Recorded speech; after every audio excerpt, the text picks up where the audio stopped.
Hello,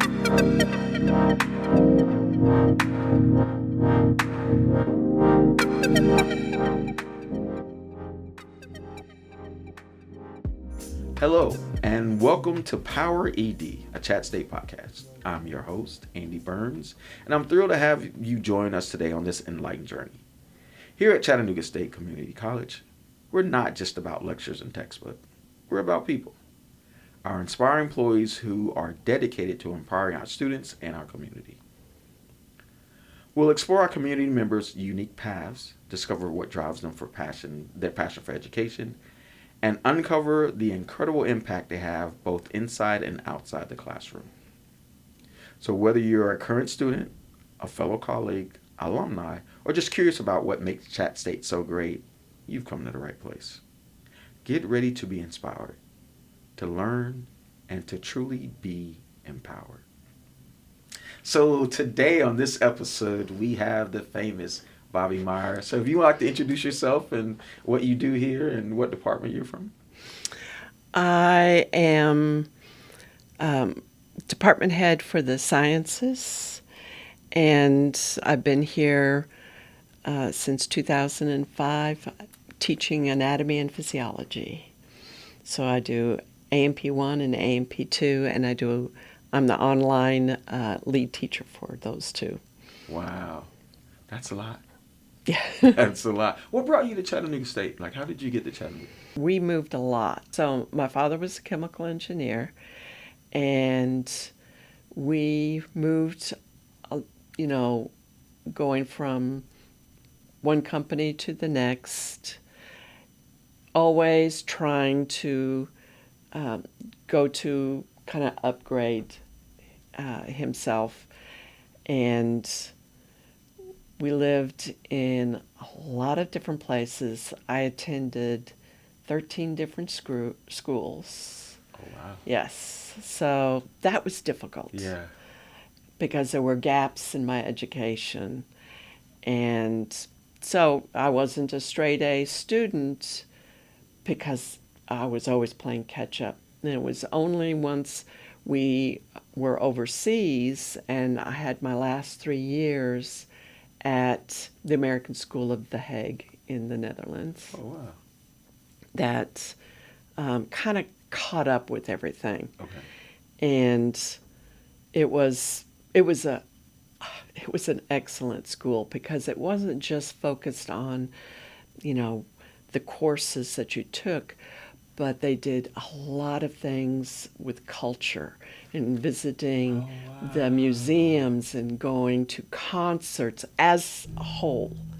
We were part of the Model United Nations, so basically we hosted that, and students from all over Europe would travel to the Netherlands, and we would have for a whole week, we modeled the United Nations.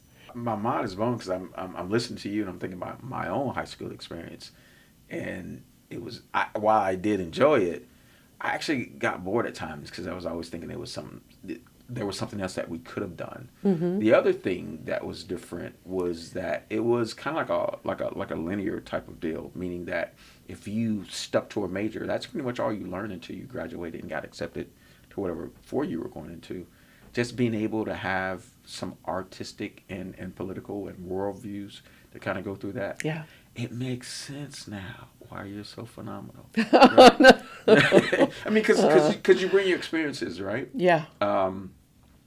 So you left there, and then when you came to the United States, you were... So I followed my husband. He had a term position at UTC. Okay.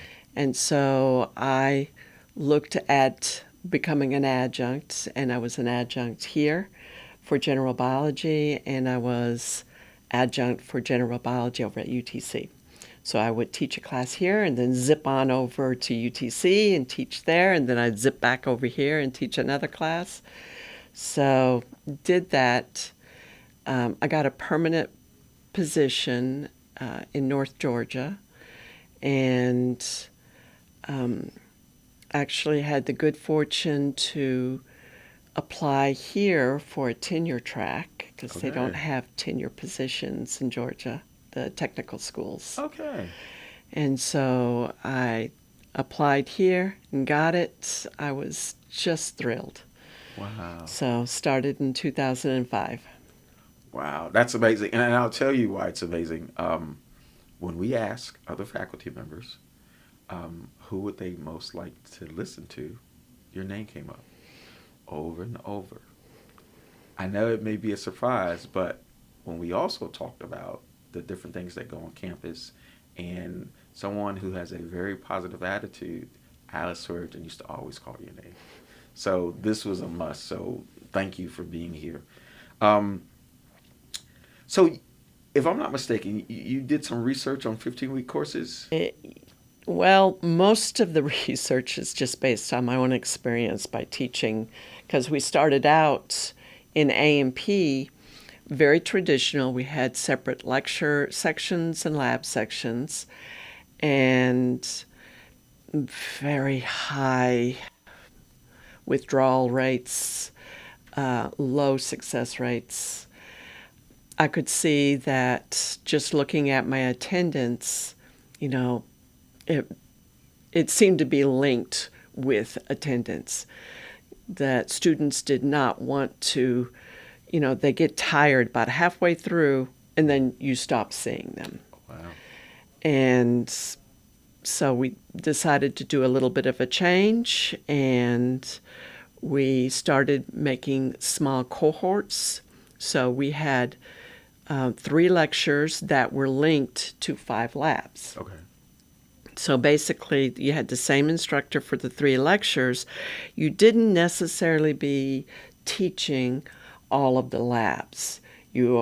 Our load is 3 lectures, 3 labs. Okay. So 2 of those labs was someone else. That was a little bit better, but not perfect. Okay. So we had a little bit better success rate on that, but not enough to make me happy. Okay. So when we were told about the 7-week, at first I'm like, oh, there's no way. Yeah. 7 weeks, A&P, are you kidding me? And the more I thought of it, and I'm like, it could go. It really could. And so I went to my, Dr. Karen Eastman was the department head, and I said, let me try it. I'll do A&P 2. I'll volunteer for A&P 2. But I have some stipulations. Okay. Because I'm not going to do it without fun. this. And I said, we're not going to have the 3 lectures, 5 labs. That's just not going to work. I want to have a cohort of lecture lab together. So basically, I want 24 students. I'm able to teach lecture and lab in the same room. I can mix and match. I can start out talking about the heart and then say, okay, let's stop. Let's bring out the models. We're going to go over what we just talked about. So I wanted to have that flexibility. And so it's basically had to be taught in a lab room. It had to be a cohort of 24, no more than that. So basically it was 4 days a week, 3 hours a day. And I knew that I had to teach it a different way. I couldn't do just plain old lecturing, where you stand in front of the class and lecture. Did a modified flipped classroom. So I had lecture videos that I made for the online class. And so it's modified. They watch those as a homework, kind of a pre-class assignment. And then I would go over the hardest parts in class. And so have activities that went over the hard part, have them always working in groups. That was so much more successful. And the students were more engaged? Yes, Really? much more. So, you lose them if you're constantly lecturing. Yeah. And with a 24 in a class, there is no more sneaking out the back door. Oh, and you can catch them. you know, if you have 48 students, I'm not going to be able to see Yeah. someone leaving. And I can't tell, oh, they just went to the bathroom and they came back, Yeah. or did they just leave? Okay. So Made you it. can with just 24. And you learn their names and you know a little bit more about them. It becomes more of a personal connection. Yeah. And then they have a more personal connection with the students in the class. They work as groups. And I kind of emphasize that they study outside of class together, that they make connections. In some of my classes, you know, they would have study groups right before the exam, and I would hear them say, okay, who's bringing the donuts next? No way. Yes. So it was nice. It was nice that I could step back and watch them Yeah. be in charge of their learning as well. So it's almost like you set up resources for them within the class with using other students. Yes. But I got to give you a lot of credit. Number one, I got to ask, how did you work through your mindset when you said at first 7 weeks wasn't going to work to 7 weeks working? It sounds like you put in a lot of preloaded work, right? Yeah. Can you yeah. talk about that? And Yes. the mindset, definitely. Once, at first it's like, no way. Then, and then, you know, you think about it. Then I thought about, what did I do in the past? And so I started out being the only science teacher at a high school. It was a district school, K through 12, and I was the only science teacher. So I taught Biology 1, Biology 2, chemistry, and a flip-flop between ecology and conservation science. And I use a lot of group activity, a lot of hands-on activities. It's like, okay, this is very similar to it. And then I've taught as a graduate student at the University of Southern Mississippi. Mm. And then I taught at the Gulf Coast Research Laboratory. I was the lab instructor down there. I did that 9 summers. Yeah. And so it was graduate and undergrad students. And it was like, okay, incorporate different parts of that together. It's like, it could work. Yeah. Especially if you are in control of both lecture and lab. You know what's being presented. It's actually a little bit more time-saving because the original setup, you tended to repeat things in lab that was done in lecture. It's like, now that you have it together, it's actually a little bit more time-saving. Huh. And so you have more time to do assessments and group work and that thing. Yeah. So it's, yeah. So at the same time you're changing your mindset, are you building the flip modality type of classroom setting?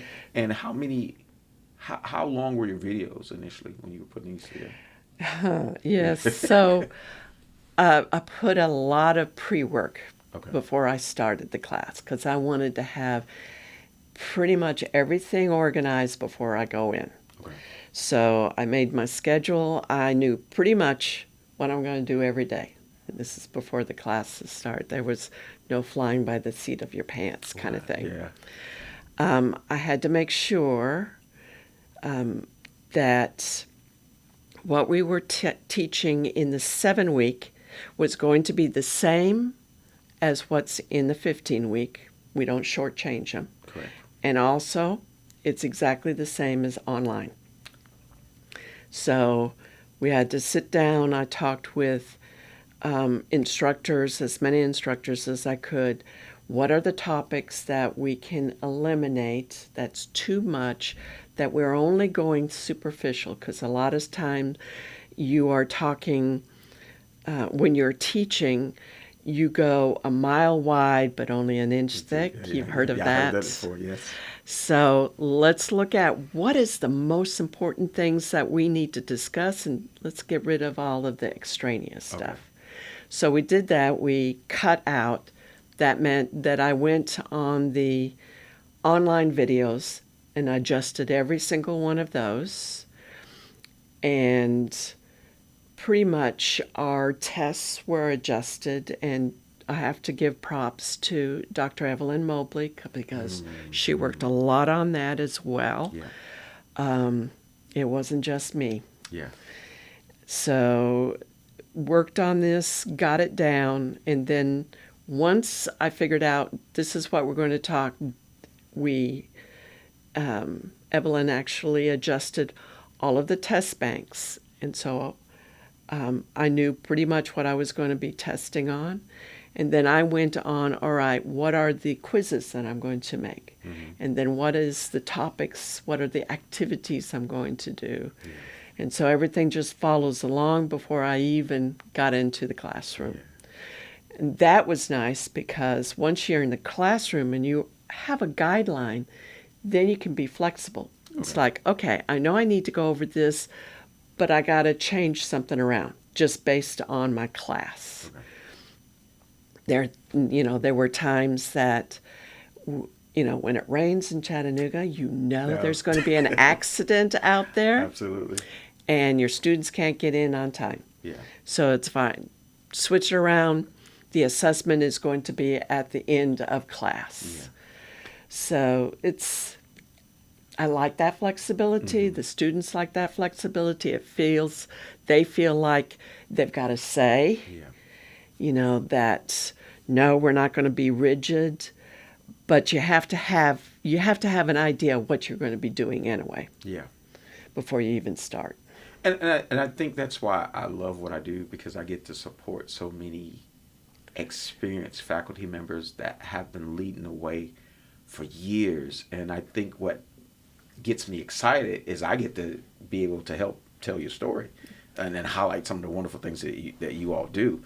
And it's amazing that when I talk to you and I think about other dynamic faculty members, you automatically say it, like Dr. Evelyn Mobley, right? She has done, I used to work in the testing center, and she would come in and advocate for students on times to test. It wasn't convenient for them because they had different things going on. And so one of the things that we used to talk about, I'm hearing from you, and it's really, you're more student oriented from understanding what it takes for them to get here. It sounds like teaching or instructing or educating them is what you do, but cultivating them is how you really get them to become successful. And having that background, I think it's a beautiful thing, because it seems as if you not only built so many different programs, you really know what it takes for it to be successful. So one of the other things that I love when I heard about you is pretty much when you stated that there was a need, they were going to pretty much run with it. So talk about the type of support that you get. You talk about how with Dr. Karen Eastman, you got some support to do some things. Oh, yes. Yeah. So if you could expand on that a bit. It's great, because if I come up with an idea, or any of the faculty, I have to say that Dr. Karen Eastman was like, yeah, let's try it. Yeah. Even if it fails, you've learned something. Mm-hmm. And so then you go back and readjust, try something new. Yeah. Or if it's something brand new, give it some time. Yeah. Because it could be that you just have to get the kinks out of it. Yeah. I love these conversations, because as we get to sit and speak with faculty members, we really learn what their motivation is. And I think one common thing that we've been hearing is that there was always some faculty member or some educator that not only inspired them, but gave them a different feeling to add their spin on it. And every one of them has always looked at it as a pay it forward type of deal. And because I explained earlier, one of the things I heard that you were extremely humble, and you're like, no, I just tell the truth as it is. And I think that's cool because of how we look at you. Like I'm, get to interview one of our champions, and so definitely want to thank you for being here. So Thank you. you're welcome. So with that, this wraps up another episode. If you like what you heard, be sure to subscribe, rate, and review our podcast on your favorite platform. And don't forget to share with your friends, family, and anyone else who wants to be empowered by the incredible work happening here at Chat State. Thank you for joining, and remember to stay powered.